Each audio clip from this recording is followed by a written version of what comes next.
A sea of camps. Millions of people uprooted from their homes. Hunger and poverty on the rise. Daily struggle for survival. This is the picture of Syria today. The story from the beginning, 2011. It all started with a peaceful popular movement. Then it turned into an armed conflict.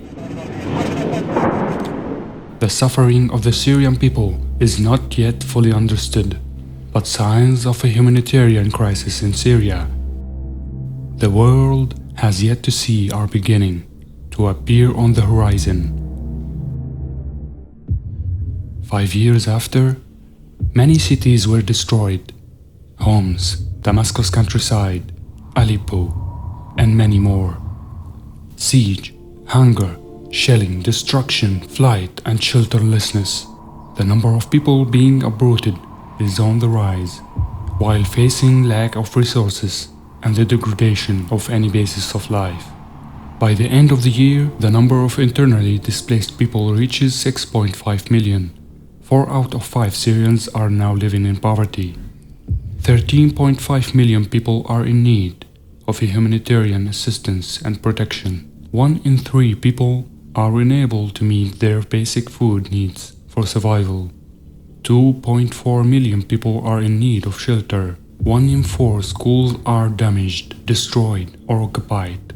1.2 million houses were damaged, and 3,030 camps and collective shelters are now the new homes of millions of Syrians.